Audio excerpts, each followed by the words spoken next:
Hello everyone, welcome to the program. I am Yemisi Lanre Ido. Nigeria's PMI expanded in January but at a slower pace as against last December's movement. Employment levels in both manufacturing and non-manufacturing indices also expanded, making it 21 consecutive months of growth. We'll bring you the figures later on, but there is optimism of a modest growth in this area this year. Well, that's coming from analysts. Well, that said, agriculture continues to play a vital role in Nigeria's economy, and little wonder it is regarded the most viable route to diversify the economy. Now, concerned by the need to boost the sector, the federal government and critical partners have been working tirelessly in promoting the role farmers play in achieving sustainable food security. But lean budgetary provisions for agric development have called government commitment over the years to question.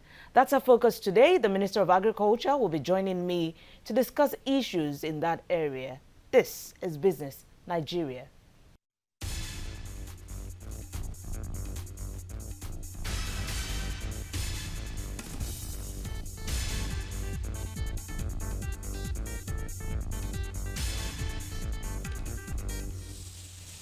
Well, let's bring you the latest PMI data, and it slowed in economic expansion in January. Latest central bank data indicates the manufacturing PMI dropped to 58.5% in January from 61.1% in December, while non-manufacturing PMI dropped to 60.1% from 62.3%. Now, out of the 31 subsectors surveyed, 30 subsectors recorded growth, while one subsector contracted.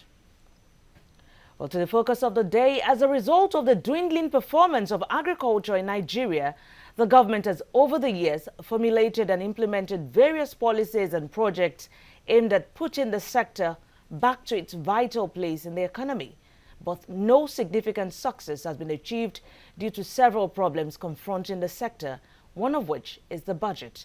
Statistics show that the federal and state governments have budgeted less than 2% of their total vote of 44 trillion naira for agriculture in the last 3 years. Only 810.4 billion naira, that's about 1.8% of the total expenditure, was voted for agriculture, despite the government's commitment to the sector. Well, let's discuss these appropriations to the sector. Tipped for diversification, Minister of Agriculture, Audu Ogbeh, joins me from our Abuja studios. Many thanks for joining us this afternoon.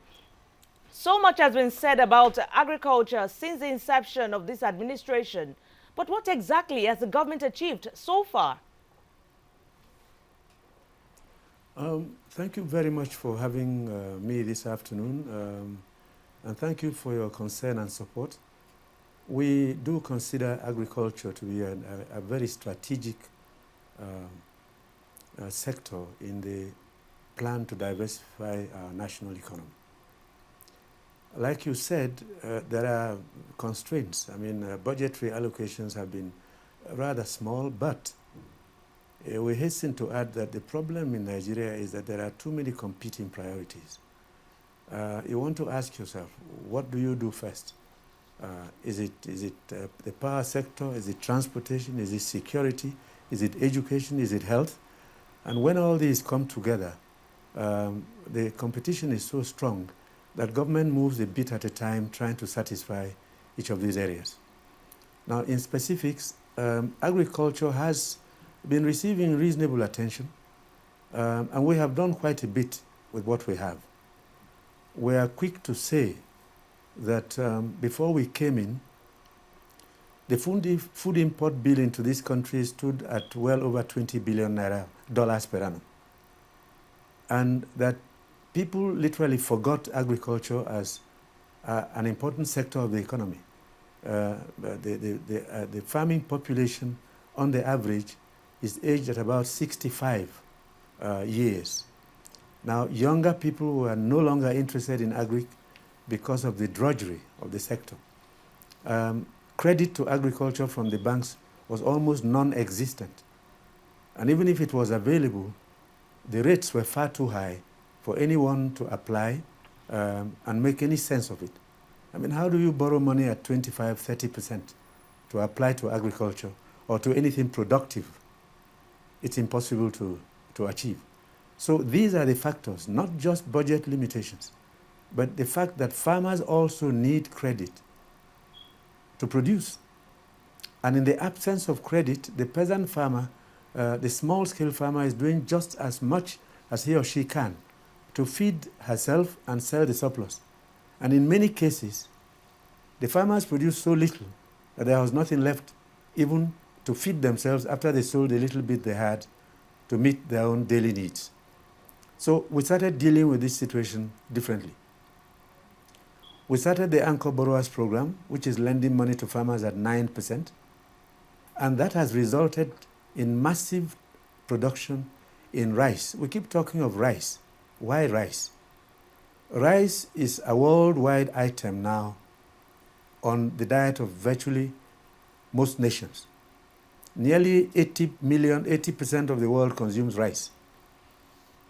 It's a very rich food, and it is the most readily available in many parts of the world.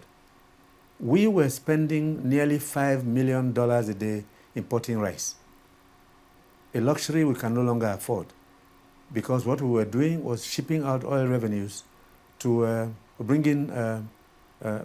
using oil revenues to bring in food.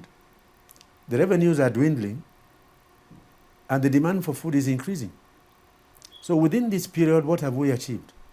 We've cut down rice imports by 90%. We have become the largest single producer of maize in Africa, and these are figures from IITA. We are number 2 in sorghum production in the world. We are number 2 in sesame seed in Africa, and we're exporters now of hibiscus to Mexico, to Russia. By the way, hibiscus is called zobo locally. We are the leaders in yams. We are the leaders in cassava. So we have moved up the ladder, even though we've declined in cocoa. Okay, let me come in here, Minister. Yes, you've talked about the challenges that smallholder farmers are facing, and you talked about the Anchor Borrowers Program, that the initiative the government has put in place to help funding of farmers. But why not look at some other initiatives like the commodity exchange, where you can create a value chain for these farmers to actually exchange some of their product after production? The commodity exchange is being put together now. I've lost her. Go on, go on. Okay. The commodity exchange is being strengthened now. We've just handed over to them about 22 warehouses to help them carry out their operations. But the commodity exchange alone doesn't solve the problem. The grains have to be produced in large enough quantities, produced in large enough qualities, so that the farmers have a surplus and then can put in the commodity exchange, and through the commodity exchange obtain the credit they need. There used to be the marketing boards, which were abolished in 1974 because of some challenges. There were protests against the commodity boards, and there were people who then said that the commodity boards were actually cheating them. Now, the small farmer has other challenges beyond just credit. Improved seeds, fertilizer quality, soil testing. One of the reasons why farmers were failing so badly is that people simply planted the same old grains, believing that they would get high yields. In other countries, people are doing 10, 12, 15 tons of rice per hectare, like in China, with a new hybrid they're developing. Here, farmers barely do 2 tons. It's the same in maize. So these are the challenges facing us. And tractors are very few in Nigeria. We are the least tractorized country probably around anywhere in the world. We are improving tractor supplies, but managing tractors is not easy. So we have tractor companies handling these issues now. We give them the tractors and they hire out to farmers, and they recover their money and pay back to government. That's working better than we did before. We're doing soil testing nationwide to tell farmers you can't just plant this crop on this soil without realizing that you need a special blend of fertilizer. We now blend fertilizers, especially the NPK, locally, so that we blend according to the crop and to the soil. And farmers have really enjoyed this kind of development. So we're growing slowly out of that backdrop of failure in agriculture, which is one of the reasons why farmers took loans and couldn't pay, and one of the reasons why banks became reluctant even to lend to agriculture. Corrections have been made, inputs are going in, and younger people are actually venturing into agriculture now. And I assure you the numbers of farmers have increased substantially in the last 3 years. Rice farmers, for instance, have moved from 5 million to 13 million in the last 3.5 years, which is why we're able to supply paddy to the mills, and the mills are able to mill for the market. Okay, let me come in here. Yes, we cannot but talk about funding. And if I may add, many, like you talked about the scientific way of agriculture, many countries are looking the agri-tech way. But let's talk about funding and budgetary allocation to that sector. Over the years, the last time we had the highest allocation was in the time of the late former president Umar Musa Yar'Adua. That's about 5.41% was allocated to agriculture. But since then, there's been a downward turn. And this year alone, we see just about 1.8% allocated to agriculture. What's the reason for that? We say when we provide food and security, every other thing is in place for the country if there is food. But if we are allocating this little to that sector, how are we going to tackle the issues in that area? Well, I really thank you for drawing the attention of Nigerians to this fact that budget allocations to agriculture are small, but there are intervention funds. We work with the Food and Agriculture Organization. We work with the International Fund for Agricultural Development. We work with the World Bank. We also work with the African Development Bank. Each of these agencies supports us with long-term credit at low interest rates. And we apply these fundings, these sources of funds to agriculture. But the figures you give are also only at the federal level. Don't forget that agriculture is on the concurrent list, which means that state governments are also funding agriculture. I must agree with you that the funding is still not big enough. But you must also realize that the challenges of funding have to do with the resources available to government, and that oil revenues are dropping.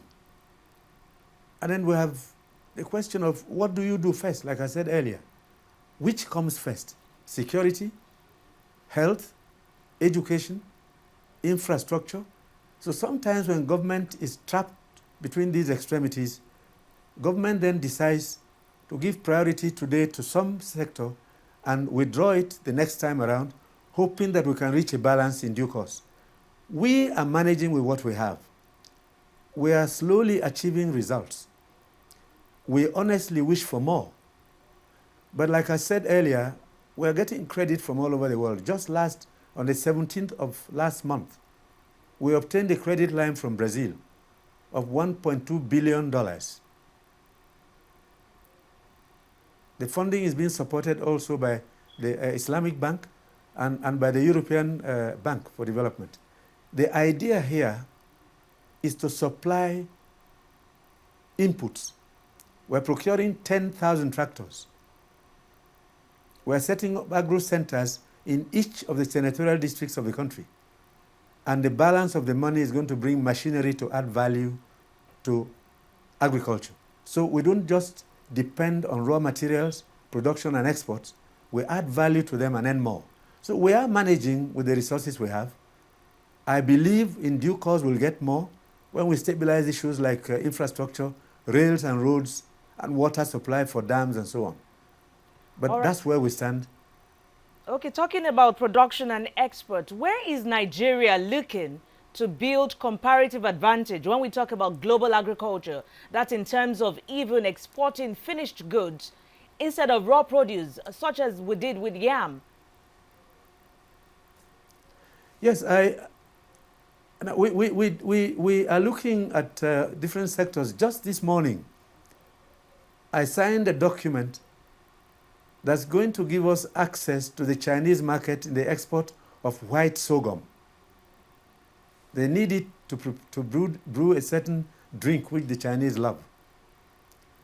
We're looking at exporting cassava products. We are the largest producers of cassava in the world, and yet we still import $650 million worth of industrial starch, syrups, sweeteners, and ethanol. These machines we're going to bring in are going to give us facilities and capabilities to add value to these crops. We're looking at cocoa. We used to be number 2 in the world. We're now at number 7. We're looking at palm oil. There was a time in the 50s when Nigeria satisfied the world with 43% of all the universal need of palm oil was produced by Nigeria, 43%. We're now down to 2%. So there is a long way to go, and you can't achieve it in 1 year or 2 or 3. We fell back completely in the past. We became net importers of virtually everything, from turbines to toothpicks. Today, we have to start afresh. But the first thing is produce enough to satisfy your local market, feed your people well, and cheaply too, before you begin to think of exports. Now we are among the biggest exporters of sesame seed. We are beginning to export maize to West and Central Africa. We are still exporting cocoa, even though to a very small extent. But before we move out to the rest of the world, we need to satisfy the local market. There is a big demand for goats in the Middle East.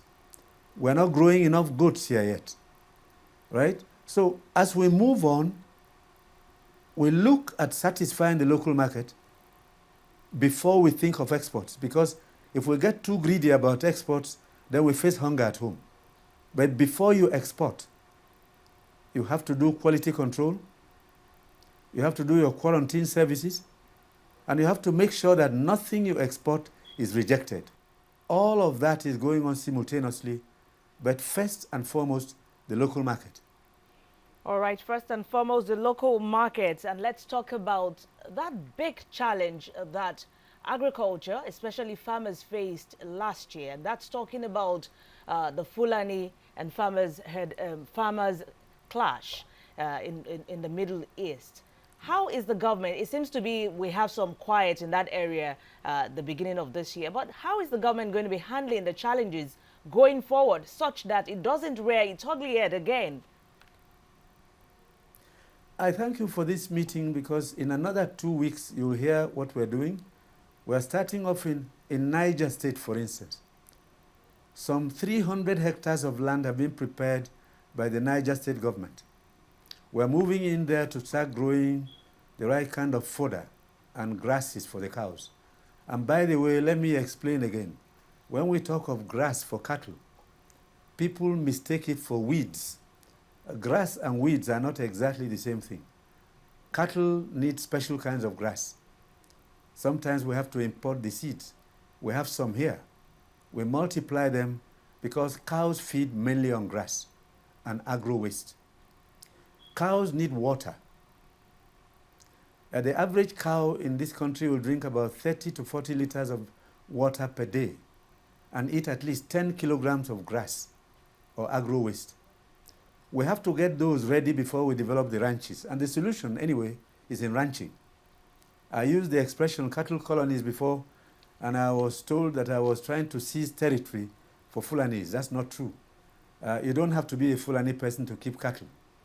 But the idea then was that we create large areas of land so that individual ranchers can operate within those areas. That's the answer. We have to bring that crisis to an end, because definitely we don't want a single farmer to lose his or her life on her farm because herdsmen have come from somewhere shooting. That program is starting now and has to be implemented in such a way that nobody ever hears once ever again that herdsmen and farmers clashed. Government has voted money. We are going to start building earth dams and deep boreholes across the country wherever the states agree we should do so. We are not seizing anybody's land. We have no intentions of doing so. But I assure you, beginning from this month of February, activities will begin and we will invite the media to see what we're doing.